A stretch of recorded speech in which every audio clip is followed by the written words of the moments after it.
Good morning. পার্টির আগের দিন সকালবেলা ঘুম থেকে উঠেই চলে এসেছি সোজা কিচেনে। আর আজকের মেনু হবে মাটন বিরিয়ানি, চিকেন চাপ, পনির দো পেঁয়াজা, ওই চিকেন চাপের মতো করে একটু দো পেঁয়াজা টাইপের করব, আর চাটনি, পায়েস। এটা হবে আজকের মেনু। তো আমি সকালবেলা সোজা উঠে বেরেস্তা বানানো শুরু করে দিয়েছি, আর এক এক করে কিচেনের সব কাজ করে নেব। কারণ কালকে যেহেতু পার্টি, কালকে আর কোনো রান্নাবান্না কিছু রাখবো না। কালকে একদম সোজা শুধু ঘরটার একটু পরিষ্কার করব, সব কিছু সেট আপ করবো, ব্যাস। আর কোনো কিছু চাপ রাখবো না।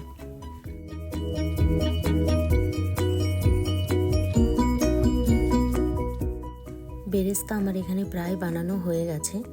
আর বেরেস্তা, বিরিয়ানির মশলা সব কিছু আমি নিজে ঘরেই বানিয়ে নিই, কারণ ঘরে বানানোর জিনিসের টেস্টই অন্যরকম হয়।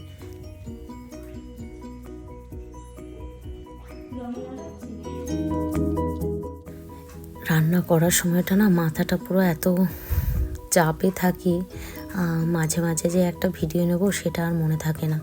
যাই হোক, আমার এখন রান্না প্রায় মিডিল পর্যায়ে চলে এসেছে। চিকেন চাপ রেডি হয়ে গেছে। এখন চাপটা নামিয়ে নেব, তারপরে বিরিয়ানির পার্টটা ধরবো।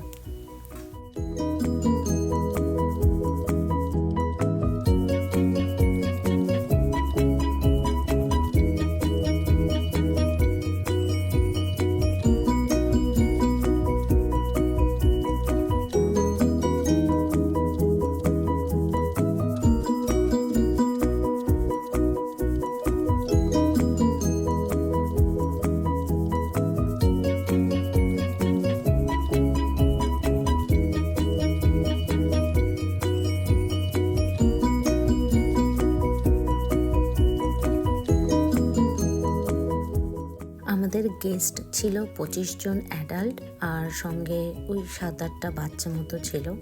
তো মোটামুটি আমার এখানে রান্নাবান্না সব শেষ।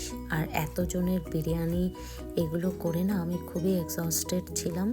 বিরিয়ানি দমে দেওয়ার পরে, খোলার পরে আমি দেখাচ্ছি, করে রেখে শুয়ে পড়েছি। পরের দিন সারা রাত আমার জাস্ট ঘুম আসেনি, জানি না কেন। তো আমি ভোরবেলা উঠে সকালবেলা বাইরে চলে এসেছি, পর্দা টর্দা সরিয়ে পেছন ঘুরে তাকিয়ে দেখছি যেখানে বিরিয়ানিটা দমে দেওয়া হয়েছিল ওভেনের ওপরে, ওভেনের গ্যাসটা অন হয়ে গেছে। আর আমার সব বিরিয়ানি পুড়ে এই যে ছাই। কারণ হচ্ছে কি, আমি বিরিয়ানি বানিয়েছি, বানানোর পরে আমার শাশুড়ি মা ওই গ্যাস স্টোভটা ক্লিন করতে গিয়ে হাতে টাচ লেগে গ্যাসটা আবার অন হয়ে গেছে। অন হয়ে যাওয়ার পরে এই হাঁড়ির বিরিয়ানিটা পুড়ে গেছে। তো আমি এরকম 2টো হাঁড়ি বিরিয়ানি করেছিলাম, একটা হাঁড়ি ভালো আছে আর একটা পুড়ে গেছে। তো যাই হোক, এবার আমাকে আজকে সকালবেলা আবার রান্না করতে হবে। তো আমি এখানে শুরু করে দিয়েছি আবার বেরেস্তা বানানোর জন্য পেঁয়াজ কাটছি। আর এই যে দই নিয়ে সব রেডি হয়ে গেছি। দেখা যাক কি হয়, কত দূর কি নামাতে পারি।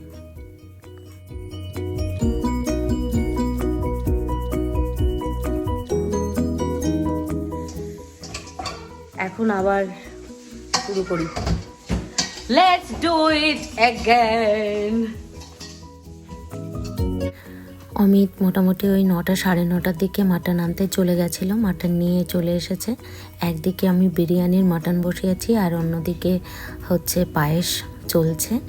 আর বিরিয়ানির ডিমগুলো সব সিদ্ধ করা হয়ে গেছে, আর এখানে টায়রা আমাকে হেল্প করছে ডিম ছাড়ানোর জন্য। তো দেখা যাক, তাড়াতাড়ি করে নামিয়ে ফেলি রান্নাটা। তার কারণ বিকেলের মধ্যে আবার গেস্টরা আসা শুরু করবে, আবার নিজেদের রেডি হওয়া আছে। সব কিছু মিলে আমরা একটু nervous.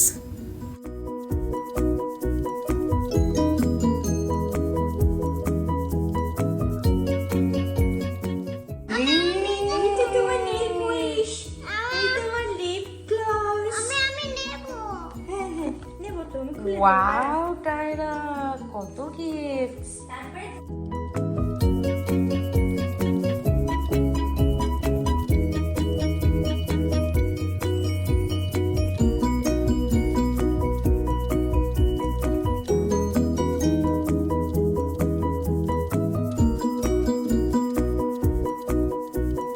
I'm not funny, I'm cute. Wow, Tyra, কত gifts! Ew.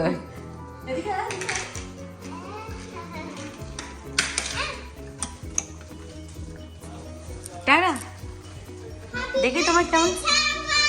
ও টায়রা কত থ্যাংক ইউ বলেছো, কি সুন্দর গিফট দিল তোমায়।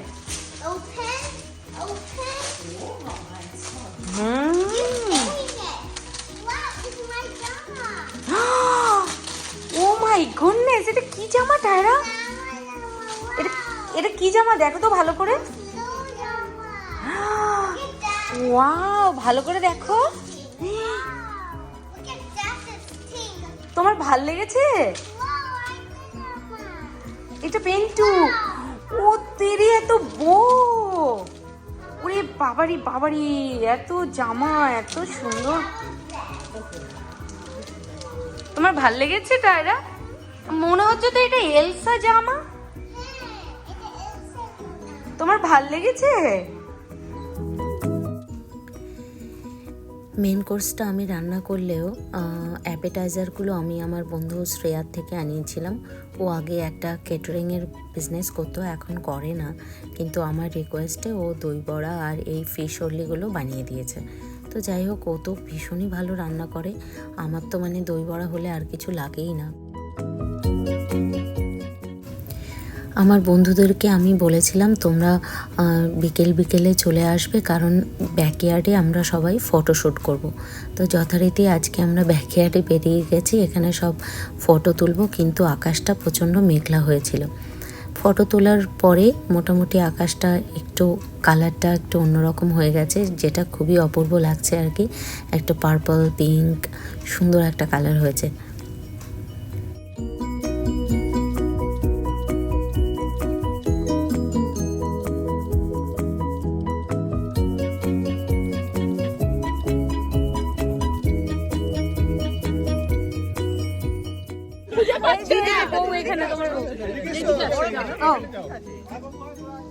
চলে আসো।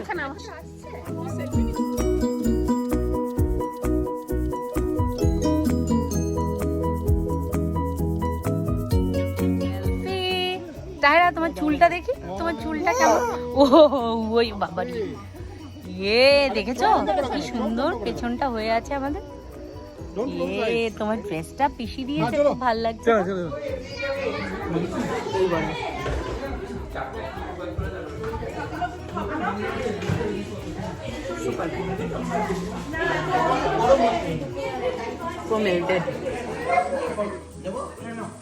মোমো, তোমার ডগ ভাল লাগে? বলে কুকি কুকি কুকি বারমান। ও হচ্ছে আদর খেতে খুব ভালোবাসে, প্রচন্ড প্রচন্ড। ব্যাস হয়ে গেল, তোমাদের হয়ে গেল, শেষ। তোমরা সারা জীবন তোমাকে চুলকে যেতে হবে ওটা, ব্যাস তোমরা শেষ। ওই পটিকাল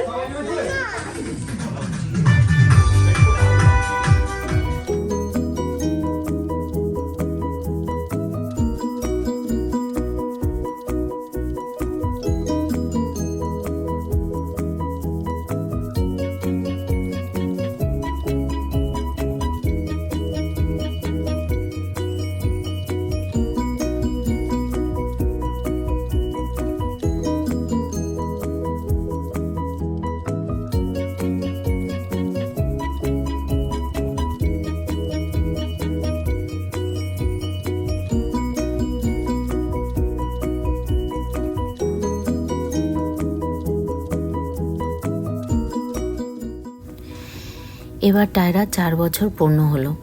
ভেবেছিলাম এবারে জন্মদিনটা অনুষ্ঠানটা করব না, তারপরে ভাবলাম ও এত ক্যান্ডেল ব্লো করতে ভালোবাসে, কেক কাটতে ভালোবাসে, তো বন্ধুদের সঙ্গে কেক কাটলে ও মজা পাবে।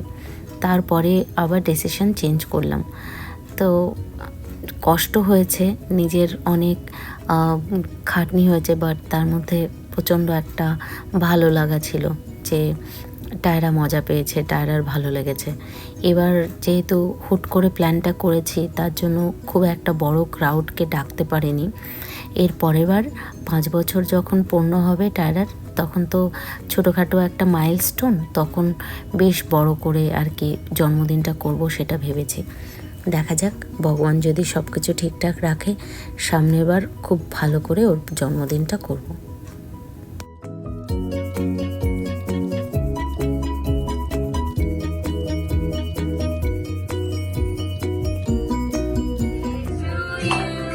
Happy birthday to you. Happy birthday, happy birthday to you.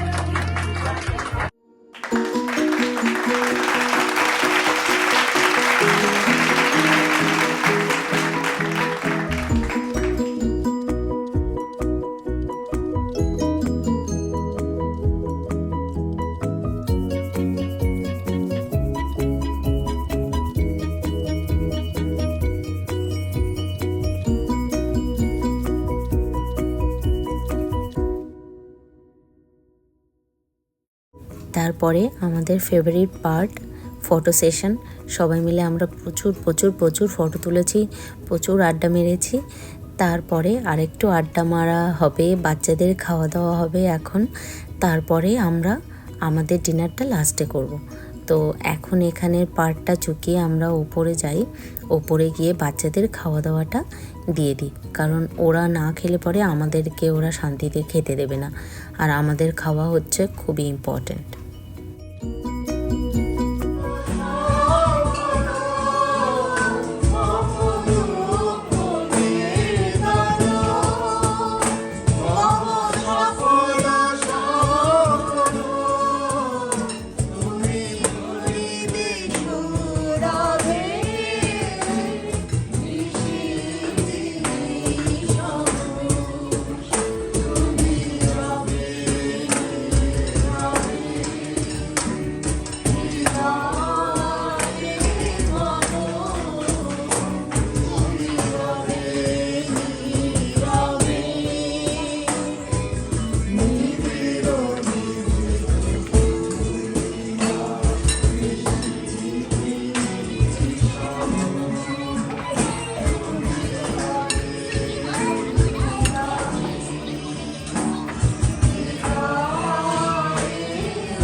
এই যে বার্থডে ড্রেস পরাও হয়ে গেছে না, ওটাও একজন দিয়েছে, দেবপ্রিয়া দিয়েছে।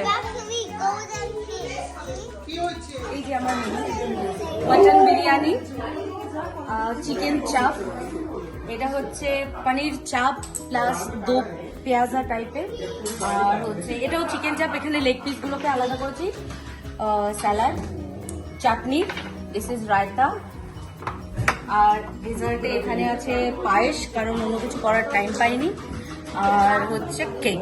দ্যাটস ইট একদম। এবার আইয়ে সবচেয়ে বড় গেস্ট এখানে, যার নজরটা পুরো বিরিয়ানির দিকে রয়েছে। এইভাবে হাসি মজায় আড্ডায় গানে কেটে গেল আজকের দিনটা। টায়রা যেন সারা জীবন খুব ভালো থাকে, এই আশায় আজকের ব্লগটা শেষ করছি। Bye, good night.